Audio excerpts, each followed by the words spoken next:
What's up, everybody? Have you ever wondered what it's like to get blown out? Did you ever play intramurals and just play a bunch of guys that were supposed to be D1 players, but then actually weren't?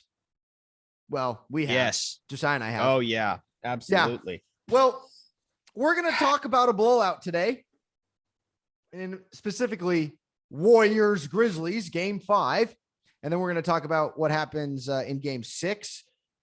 And then we're also going to get into Celtics Bucks. We are recording this at the time of the other games going on right now, which are Suns Mavericks and the other East Coast game, Miami Heat and 76ers.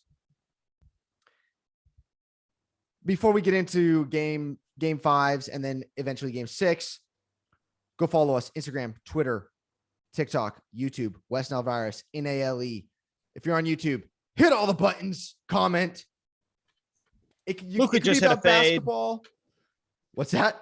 I mean, Luka just hit a fadeaway. Shot. Got it. A fadeaway. That's the word. A trick shot. In your basketball world, it's a trick shot. But I said fade, and I was like, wait, no, that's a football route. Crap.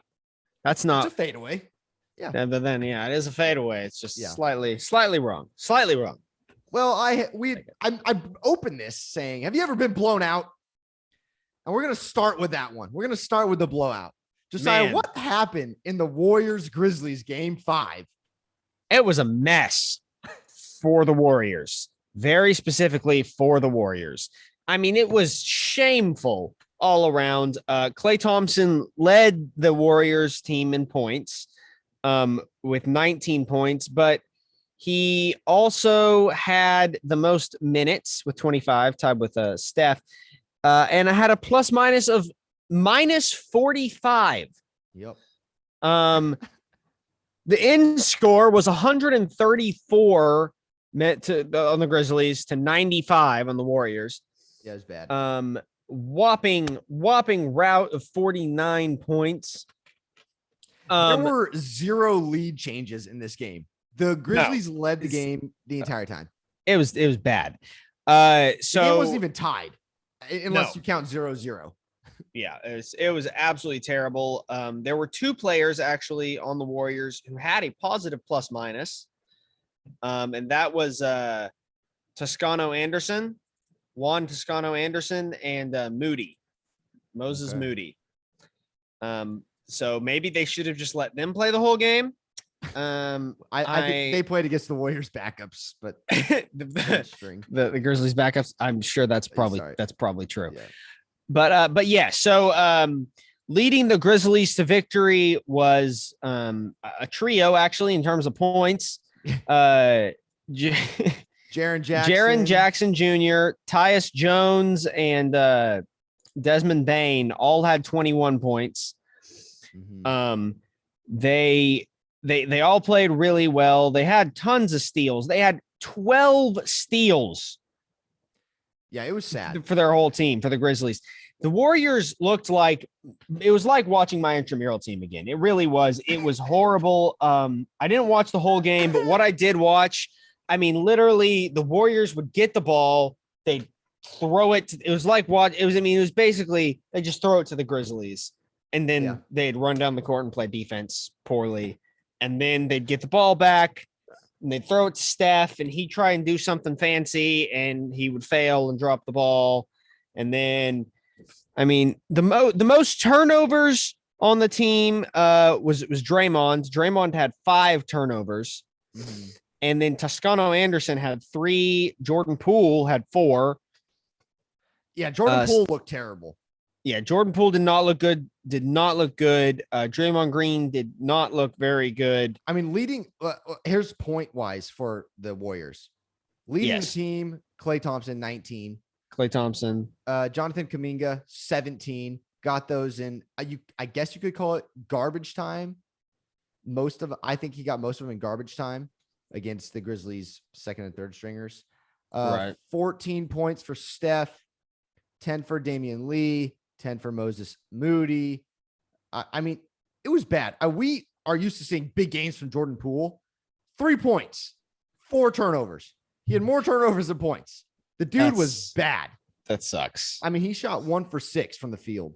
1 for 3 from the 3-point line. It was embarrassing to watch. He won 3-pointer.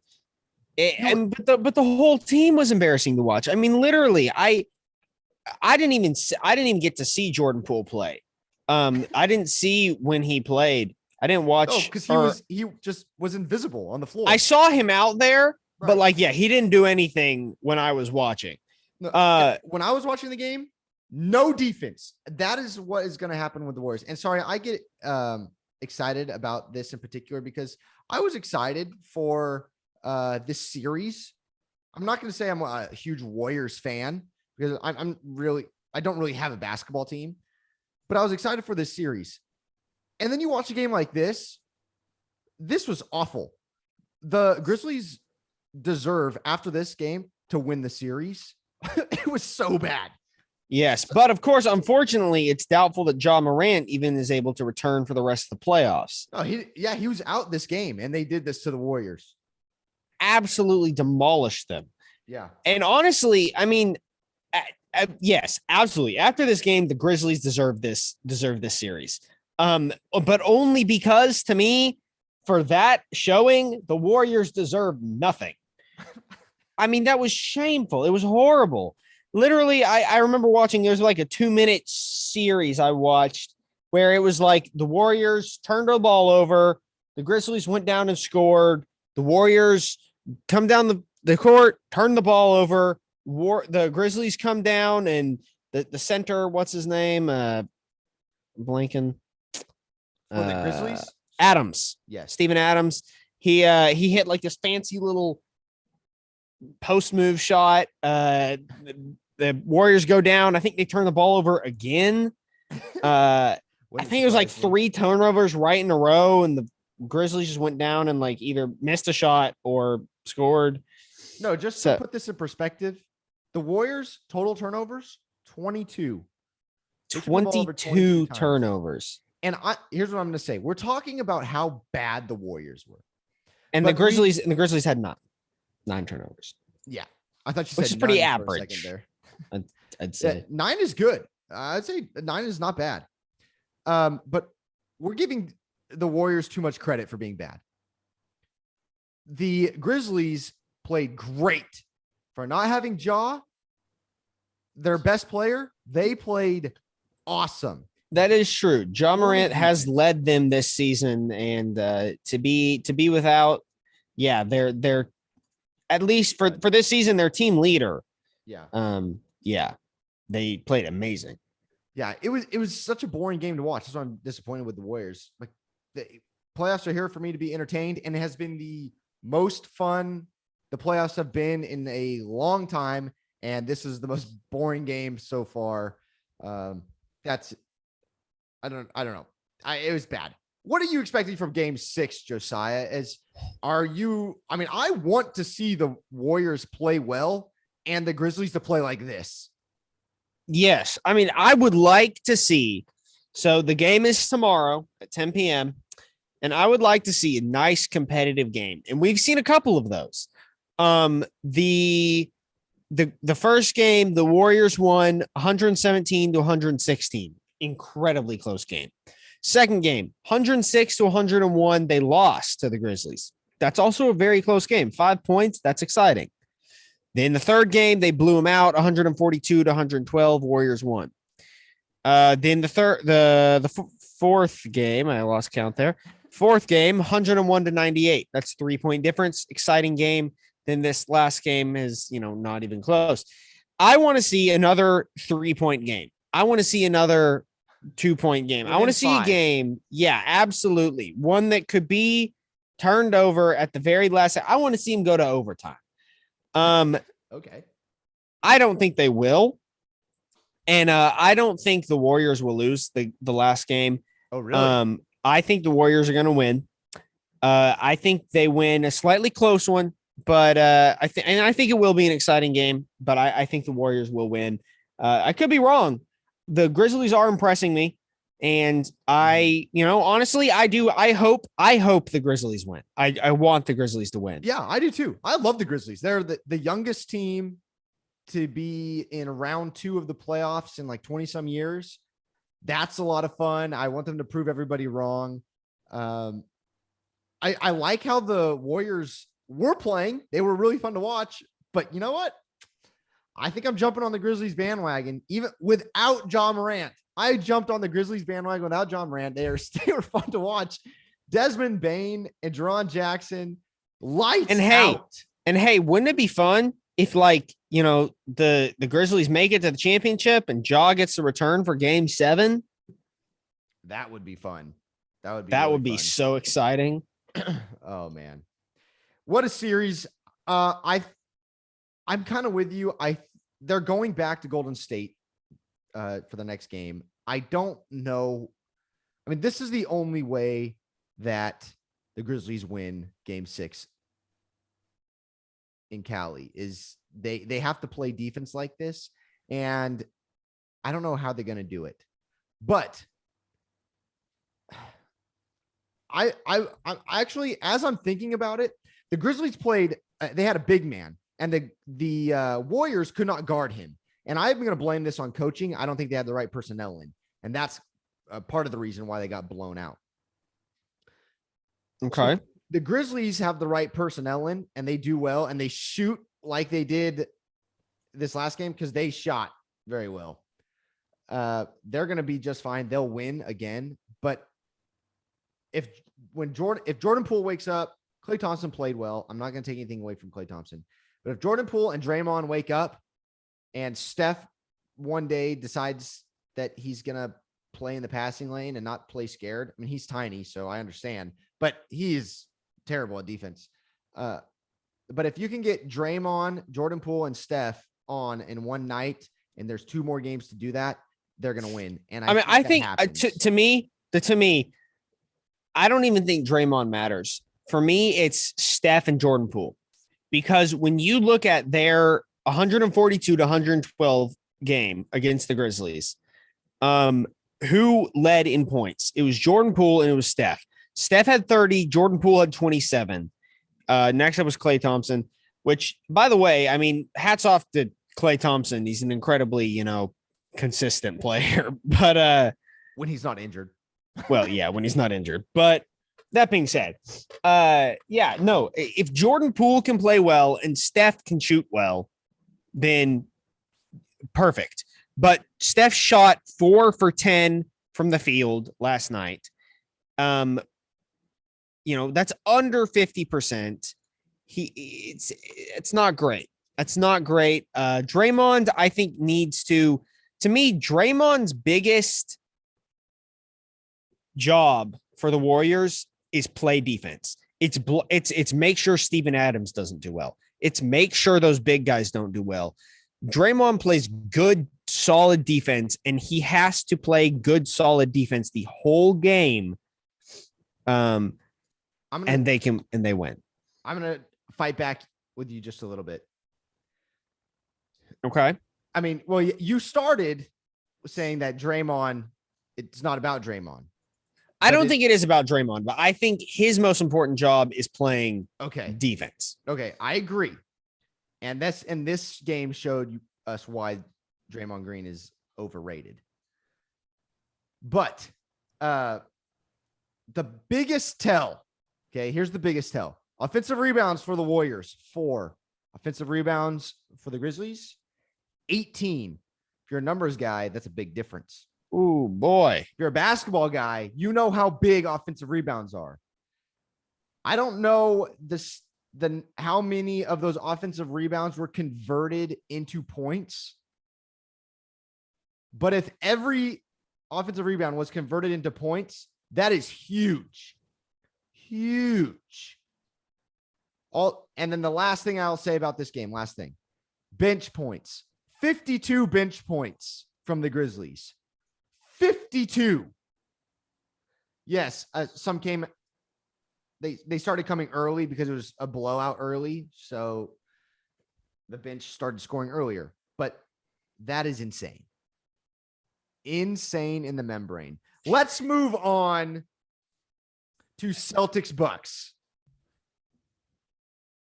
Celtics Bucks. All right. So in this game, we had not quite so much of a blowout. It was a 3-point game, 110 Awesome game. to 107. Great game. The leader of the winning team was, of course, the Greek freak, Giannis Antetokounmpo. He played 40 minutes. He played 40 minutes of the game. He didn't even play the longest amount of time on his No, team. he did not. He did not. Drew Holiday played 41 minutes. But Giannis Antetokounmpo scored a point every minute he was in the game. He played 40 minutes. He got 40 points. Huge showing from him. Not that it's surprising. Then Drew Holiday had 24. Bobby Portis had 14. Pat Connaughton. I don't actually know how to say his name. Yeah, right. Connaughton had 13. Wesley Matthews had 9. Grayson Allen had 8. And Brooke Lopez had 2. He had 2 points. He played 20 minutes. He shot 1 for 4. He actually shot 2 threes, interestingly enough. He can shoot. That boy can shoot.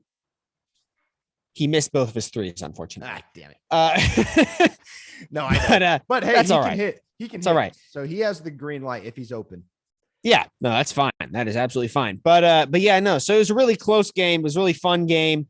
They actually only had 3 people come in off the bench, which kind of shows in that Giannis played 40 minutes. Drew Holiday played 41 minutes. Wesley Matthews played 37 minutes. Grayson Allen played 30 minutes. And then off the bench, Pat Connaughton played 31 minutes and Bobby Portis played 28 minutes, which, by the way, 31-28, both those, that's longer than anyone in the Warriors versus Grizzlies game played. That's longer. That's but 2 people Get them out off the Bucks bench. Get them out. It's true. It's They true. They wouldn't even have made your intramural team that game, Josiah. No, they would. I would rather have. I'm not going to name any names. Okay. All right. We have on the Celtics a very similar situation. By the way, we had 42 minutes from Jason Tatum. We have 41 minutes from Al Horford. 38 from Marcus Smart. 35 from Jaylen Brown. 32 from Derek White off the bench. 31 from Grant Williams. Insane amount of minutes is my point here. They each had 3 people come in off the bench. Yeah, only 8 players played from each team, but you have to in a game like this. I think you have to expect that. Yeah, I mean, it's the coach's decision. That's fine. And I mean, look, both teams played really well. It was a very good game, and the Bucks came out on top. That's just how it goes. But basically what I have to say here is I'm impressed by the Bucks. I mean, when am I not impressed by the Bucks? But I love the Bucks team. They played really well. And honestly, I mean, I'm just going to say it. I think the Bucks take it. Tomorrow night. The Bucks win. Okay. I guess I'm picking a 4-2 in both series, but yeah, 4-3. Oh no, because you took the Warriors. Sorry. Yeah, 4-2. Well, this game was absolutely insane. Absolutely insane. Let me just take everybody through what happened if you did not watch it. So second quarter, we'll get there in the second quarter. Boston was on an 11-0 run. I lost Josiah. We're going to see how this goes. Boston was on an 11-0 run to go up 11 with 2 minutes left in the second. Okay. Then they couldn't really pull ahead. Then they went up by 11 again in the third with 2 minutes to go. Then with 2 minutes left in the fourth, Al Horford had just a sick putback dunk. It was sick. and the Celtics were up by 6. He put them up by 6. And making sure Josiah is okay. Can you hear me? Yeah. Okay. And then the Bucks actually came back and tied it up with 40 seconds left. Tatum gets fouled with 31 seconds left. Hits both free throws. Goes up by 2. 14 seconds left. Giannis is fouled. Hits the first, but misses the second. Oh. Okay, but it's rebounded by Bobby Portis. And Bobby Portis rebounds it, puts it back up. And he actually got the rebound because Marcus Smart came crashing in. I don't know which Celtic was going to grab it, but one of his teammates was going to grab it, and they kind of collided. Ball flies up. Bobby Portis it falls in his lap and layup, and they go up by 1. Insane game. Insane. I don't know what happened with the video, Josiah, but it's not working on my end. Oh, you can't see me? No. There you go. Then there we go. People are just gonna have to look at your frozen face for a while, but that's okay. That's all right. So they're up by 1. Okay. Celtics call a timeout. They inbound the ball. Marcus Smart gets the ball from the sideline, out of bounds play, wide open. He could have just shot it. Drives in and gets blocked by Drew Holiday, who hustles his butt down, and great play. It blocks it. It's going out of bounds. He grabs the ball and throws it off Marcus Smart, and it's Bucks ball. Oh my gosh. And that's insane. So then they inbound, they foul Connaughton. Connaughton hits both free throws. They go up by 3. So they need a 3. They inbound the ball. Celtics inbound the ball. Drew Holiday steals it. Oh my gosh. Drew Holiday for MVP. Drew Holiday looked like a man amongst boys. But I will say, out of that session, that little time frame, Drew Holiday looked like a beast. But the entire game, if we look at the game as a whole, both teams looked so good. They both had times. There were times in that game where I thought, oh my gosh, just give Giannis the ball every time. No one can stop him. And no one can really stop him. But I mean, it's do Giannis. This more often. Then the Celtics, Jason Tatum and Jalen Green, they're superstars. I don't care what anyone says. They are superstars. No one can stop them either, except for Drew Holiday and Giannis. Those are the only guys that can stop them. This is a great series. I know you're picking the Bucks to win again, and they, in all likelihood, if I'm going to put money on it, I'm putting it on the Bucks because they're going back to Milwaukee to play. But this is a coin flip. It's absolute crapshoot. I don't disagree. I mean, I won't say every game's been close. Every game hasn't been insanely close. But every game's been a whole lot closer than the Warriors Grizzlies games. But no, I do think the Bucks are going to win, but I mean, the Celtics easily could take it, tie it up, bring it to game 7. And, hats off to them if they do. But interesting thing, once again, the team with the most offensive rebounds wins the game. The Bucks had 17 offensive rebounds and the Celtics had 5. Yep. The other thing is that is crazy. The Celtics shot 51% from the floor. You don't usually lose when you shoot 51%, and the other team shot 43%. 43%. They shot 10 more shots. Mm-hmm. But here's the kicker. They actually hit 2 less shots. Yeah, that is crazy. But they shot more free throws. The Bucks shot more, and they hit 3 more 3-pointers. So yeah, it is a wild game. The ending was insane. This is a fun series. I mean, it's in that Miami beat Philly by 9. We'll talk about that tomorrow. But that series was over. But this series, Boston and Milwaukee, has been the most fun series, and I think Phoenix Dallas they're playing right now. They're playing right now. Dallas is actually currently at this moment. If you want to know what second in time we're filming this game, filming this podcast, the Mavericks are up by 3. It's the end of the first quarter. Mavericks are up by 3. So that series is fun, but man, this Boston-Milwaukee series has been very enjoyable. Insane. It's super, super great teams, great players, great games. Love to see it. It's just fun basketball to watch. I haven't always been an NBA fan, but I'm definitely getting more into it. And yeah, absolutely loving the Bucks and Celtics. Mm-hmm. We're catching Josiah up on basketball, everybody. Yes. If I'm playing tips. I'm playing some 2K.